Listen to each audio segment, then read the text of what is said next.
ప్రస్తుతం సదుపాయాలు ఎలా ఉన్నాయి అంటే ఫ్లడ్స్ వచ్చినాయి చాలా ఇబ్బంది పడ్డా అన్నారు డబ్బులు సాయం చేస్తా అన్నారు కదా ముఖ్యమంత్రి గారు మీ వరకు ఎలా వచ్చినాయి ఎంతవరకు జరిగింది అందరికి చాలా శుభ్రంగా జరిగింది ఎవడో ఏదో చెప్తే మనకు అనవసరం అర్థమైందా చాలా శుభ్రంగా జరిగింది డబ్బులు పడతానే ఉన్నాయి ఒక రోజులో వేయటం కుదరదుగా ఎంతవరకు పడ్డా మీ వరకు సహాయం ఎంత అందింది నేను పట్టుపిల్లలు ఉంటా నా 10,000 పడ్డాయి మీ అకౌంట్లో పడ్డాయా అది ఇంత త్వరగా సహాయం చేస్తారని నేను అనుకున్నారా ముఖ్యమంత్రి గారు ఇంత త్వరగా సహాయం చేస్తారని చెప్పి ఎవడు అనుకోడు అర్థమైందా ఈయన కాబట్టి చేశాడు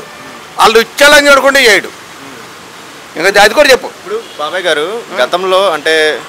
10 రోజులు 20 రోజులు అయింది కదా ఆ సమయంలో ప్రజల్లోకి వచ్చి ముఖ్యమంత్రి గారు అన్ని అందించారా ఇక్కడ ఫ్లడ్స్ వచ్చినప్పుడు అయ్యా తింటా కాదు నాకు వారం రోజుల తర్వాత కూడా నాకు సరిపోయినాయి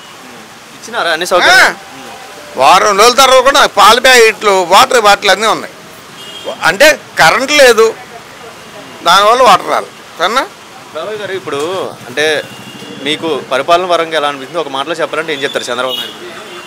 ఆయన మించిన నాయకుడు ఎవడు లేడు సరేనా ఇంకా చెప్పనా ఆయన మించిన నాయకుడు లేడు ఈడుంటే అడుక్కు దింగేవాళ్ళం రోడ్డు అమ్మటి అందరూ పైన వాళ్ళు ఉంటారు కదా కొద్దిగా అన్నం మొత్తం పెట్టే మనల్ని అడుక్కు దింగలతో వచ్చారు మీకైతే డబ్బులు సహాయం అయిందా మొత్తం పట్టాయా నిజంగానే అబద్ధం ఎందుకు ఇప్పుడు తాగుతున్నాం మంది తాగుతున్నాం సరేనా ఇంతకంటే చేసే మగోడు లేడు అంతకంటే అనవసరం అర్థమైందా ఇంతకంటే చేసే మగోడు ఎవడు లేడు అది అదేంటి జగన్ గారు కూడా అన్ని సౌకర్యాలు చేశారన్నారు కదా ఆపోజిట్ పార్టీ ఆడు హెలికాప్టర్లో వెళ్తాడు కింద రాడు ఇటు వస్తేనే పట్టాలు కట్టాలి పక్కన మీరు మీరు వీళ్ళకి మీకు తెలుసు కదా మీకు తెలియదు మాకేం తెలుస్తుంది చెప్పండి అంటే సౌకర్యాల పరంగా ఏమంది లేదు ఆపోజిట్ పార్టీ సౌకర్యాల వల్ల ఏం మించిన చేసిన వాడు లేడు జగన్ గాడి కంటే వాళ్ళు ఇచ్చే నా కొడుకు ఎవడు లేడు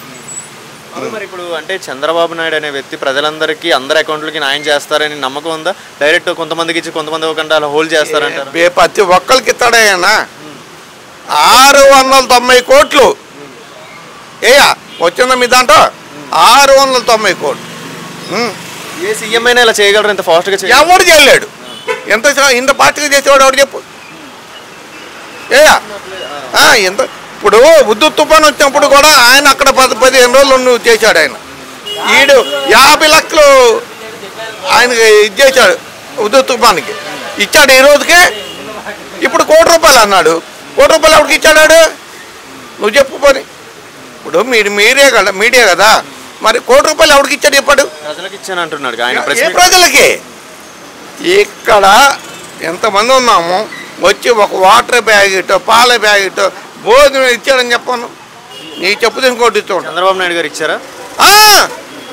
ఆయన ఎంతో ఆయన నాకంటే పెద్ద ఆయన 70 ఏళ్ళు వయసు ఆయన 70 ఏళ్ళు వయసు ఆయనకి నాకంటే 10 ఏళ్ళు పెద్దవాడు ఆయన ఆయన ఇచ్చాడు అన్నీ చేశాడు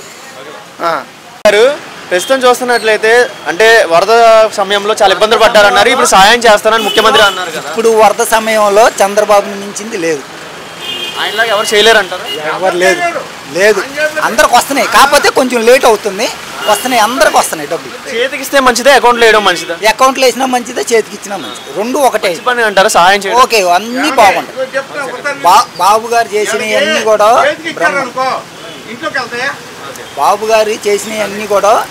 మన ముఖ్యమంత్రి గారు అన్ని సదుపాయాలు కాకపోతే ఫస్ట్లో వరద వచ్చినప్పుడు ఒక 3 రోజులు అందరూ ఇబ్బంది పడ్డారు అదే సమయంలో బాబు గారు ఇక్కడికి వచ్చి తిరిగి ప్రజలందరికీ చేశారు సౌకర్యాలు నీళ్లు కానీ భోజనాలు కానీ టిఫిన్లు కానీ పాలు కానీ అన్నీ ఇదిలో అందింది అందరికి అంటే కొంతమంది అంటున్నారు ఆయన ప్రజల్లోకి రాలేదు ఆపోజిట్ పార్టీ వాళ్ళు అంటున్నారు తిరగట్లేదు అని ఎందుకు తిరగరు అంత పెద్ద వయసు అయినా ఈ రోజుకి ఇంత బాగా చేస్తున్నాడంటే మనం ఎంత బాగా మెచ్చుకోవాలి అసలు తెలుసా 88 సంవత్సరాలు అయినప్పుడు మనం మెచ్చుకోవాలా లేదా మనమే వెళ్ళాం నీళ్ళల్లోకి ఎందుకు వెళ్తాం మనం ఆయన బాగా చేస్తున్నారు ఆయనకున్న కింద ఉన్న ఆఫీసర్లు కానీ మినిస్టర్లు కానీ అందరూ బాగా చూస్తున్నారు అంటే ఇప్పుడు ఈ గవర్నమెంట్ ఈ రూలింగ్ ఎలా అనిపించింది ఒక మాటలో చెప్పాలంటే ఏం చెప్తారు బాగా చేస్తున్నారు చంద్రబాబు గారు